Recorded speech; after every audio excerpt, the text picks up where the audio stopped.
Win win situation. આર્થિક તમે કેટલા સમૃદ્ધ છો એના આધારે તમારા બિઝનેસનો ગ્રોથ થશે. પણ હવેનો ટ્રેડ નવો એવો છે, HR is consider as a life blood of business. પહેલી ફિઝિકલ નીડ, બીજી રિક્વાયરમેન્ટ હશે સેફટી, બિલોંગિંગનેસ, સેલ્ફ એસ્ટીમ. આ એક સમજાઈ જાય ને તો ડગલે અને પગલે આનંદના ઝરણા વહે. નાનામાં નાના માણસનું ગૌરવ કરો.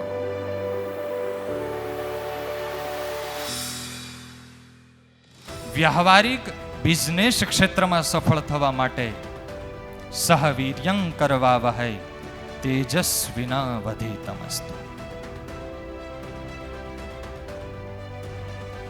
તમારા બિઝનેસ સાથે જોડાયેલા કર્મચારી, તમારો સ્ટાફ, તમારા ભાગીદારો, તમારા મિત્રો, તમારા સેલ્સમેન, એ તમારો સમાજ છે.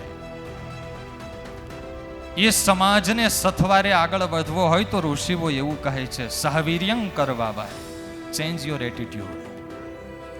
મને એકલાને ફાયદો થાય એમ નહીં, મારી સાથે સંકળાયેલા તમામ, મારા ગ્રાહકોનો પણ ગ્રોથ થવો જોઈએ, મારા ભાગીદારને પણ ફાયદો થવો જોઈએ, મારા સ્ટાફને પણ ફાયદો થવો જોઈએ. આજના કોર્પોરેટ જગતમાં જેને કહે છે વિન વિન સિચ્યુએશન, આ પોઝિશન. બેસ્ટ લીડર એ છે જે આ પોઝિશનથી ચાલે છે, બધાને સાથે લઈને ચાલે છે. આ પોઝિશન નહીં. આજે બિઝનેસ ક્ષેત્રમાં જે કોઈ સફળ થયા છે, જે કોઈ આ પોઝિશનને લઈને વિન વિન સિચ્યુએશનથી ચાલ્યા છે, એ બધા સફળ થયા છે. આજે એ પછી રતન ટાટા હોય કે ધીરુભાઈ અંબાણી હોય. ધીરુભાઈ અંબાણીનું એવું સૂત્ર હતું, એ કર્મચારીઓને કાયમી માટે કહેતા, તમે અમારા કંપનીના યુનિટ સાચવો, તમે અમારી કંપનીને સાચવો, અમે તમારા પરિવારને સાચવશું. આજે રિલાયન્સના જે એના કર્મચારીઓ માટેના જે રેસિડન્સ એરિયા હોય છે, એના કર્મચારીઓના દીકરાઓને ભણવા માટેનો ચાર્જ પણ કંપની આપે છે, શાકભાજીનો ચાર્જ એ આપે છે, દૂધ પણ કંપની તરફથી પહોંચે છે. અરે ત્યાં સુધી ઉનાળામાં કેરી પણ ધીરુભાઈના બગીચાના આંબાની કેરીઓ એના કર્મચારીને પહોંચે છે. અત્યાર સુધી એવું હતું બિઝનેસ જગતમાં કે finance is A life blood of business. Finance is A life blood of business. આર્થિક તમે કેટલા સમૃદ્ધ છો એના આધારે તમારા બિઝનેસનો ગ્રોથ થશે. પણ હવેનો ટ્રેડ નવો એવો છે, HR is consider as a life blood of business.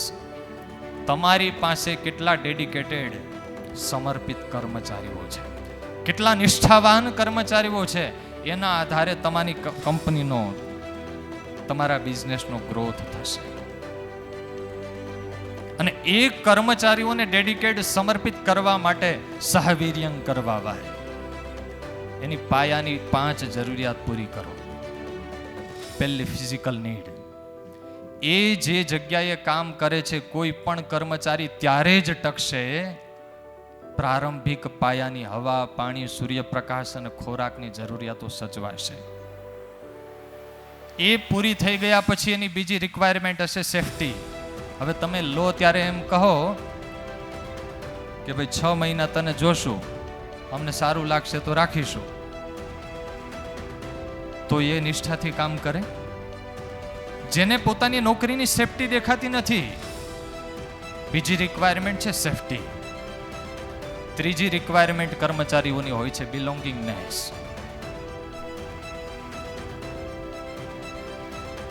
એને એમ લાગવું જોઈએ કે હું આ પરિવારનો, મારા શેઠના પરિવારનો, આ કંપનીનો એક સભ્ય છું. એવો એને પ્રેમ મળવો જોઈએ. અને એના માટે પહેલા તમને કર્મચારી તમારો લાગવો જોઈએ. ઘણા ખેડૂત આવ્યા હશે અહીંયા, તમે જે મજૂર બોલાવો એ નિષ્ઠાથી કામ ક્યારે કરે? તમને એ મજૂર તમારો લાગવો જોઈએ. લાગે છે તો એને શેઠ પોતાના લાગશે. ચોથી રિક્વાયરમેન્ટ છે સેલ્ફ એસ્ટીમ.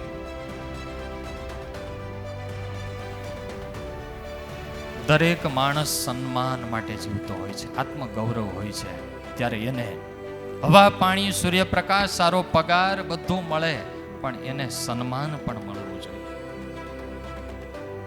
અને છેલ્લી એની રિક્વાયરમેન્ટ હોય છે સેલ્ફ એક્ચ્યુલાઇઝેશન, આત્મશાંતિ. કામ સોંપ્યા પછી ઘણાની ટેવ હોય, શેઠ હોય પણ ઝીણી ઝીણી બાબતમાં ટોર્ચરિંગ કરી રાખે.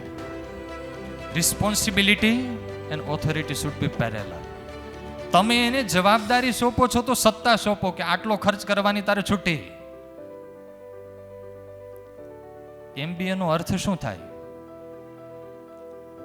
આપણે એવો અર્થ જાણીએ છીએ કે માસ્ટર ઓફ બિઝનેસ એડમિનિસ્ટ્રેશન, પણ MBA નો ખરો અર્થ છે મારા બધા આનંદથી કામ કરે.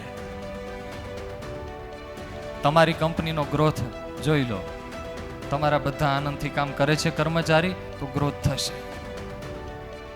સહવીર્યં કરવા ભાઈ, એના માટે તમે આટલું કરશો તો એ તમારા માટે મરી મટશે. છેલ્લું અંતિમ મૂલ્ય છે માં વિદ્વિષાવહૈ. સારાએ વિશ્વમાં ડગલે અને પગલે સુખી થવા માટે કોઈનો દ્વેષ ના કરો, કોઈની ઘૃણા ના કરો, કોઈનો તિરસ્કાર ના કરો. પાંડુરંગ દાદાએ એક શબ્દ આપ્યો હીરા ઘસુ માટે. આપણે કહેતા કે ભાઈ આ તો હીરા ઘસે છે, એને પદવી આપી રત્ન કલાકાર. કદાચ એનું કામ નાનું હોઈ શકે, માણસ નાનો નથી. દરેકને નાનામાં નાના માણસને, આજે સૌજીભાઈ ધોળકિયા છે, ગોવિંદભાઈ ધોળકિયા, એ પોતાના સ્વાઈપર કચરા પોતા કરનારાને કે ગેટકીપરને પણ બહુવચનથી બોલાવે.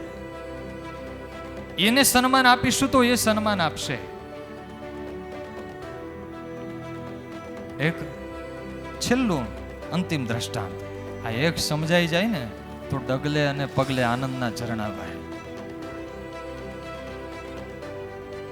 રેકડીમાં બકાલું લઈ, શાકભાજી લઈ વેચવા માટે જાય છે. નીકળો છે એક માણસ, એક સંત મળ્યા, પૂછ્યું ભાઈ શું કરે છે, ક્યાં જાય છે? ત્યારે એ બકાલીએ જવાબ દીધો, ગરીબ માણસ, તૂટેલા કપડા પહેરેલા,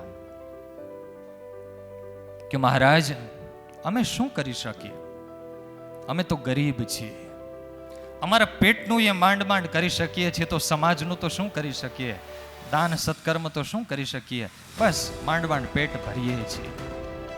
ત્યારે પેલા સંતે કહ્યું કે ભાઈ તું આવો હલકો વિચાર નહીં રાખતો, તું ભલે શાકભાજી વેચવાનું કામ કરે છે પણ તું સમાજનો, દેશનો બહુ જ મોટો સેવક છે.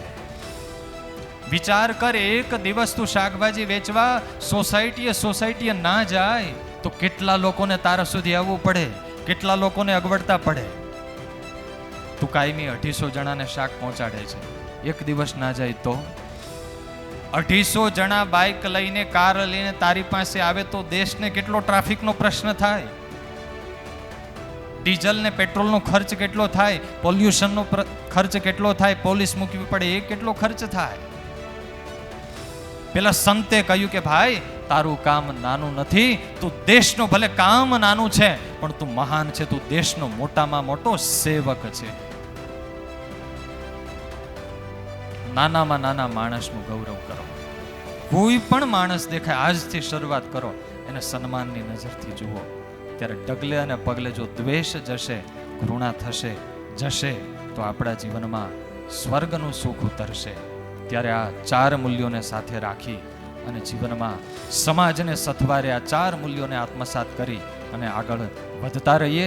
ભગવાન આપણને અખૂટ આત્મબળ આપે, પારિવારિક પ્રેમ આપે, બિઝનેસ ક્ષેત્રમાં સૌને સાથે રાખીને કામ કરવાની સૂઝ આપે અને સૌની પ્રત્યે સન્માન અને લાગણીની ભાવના આપે.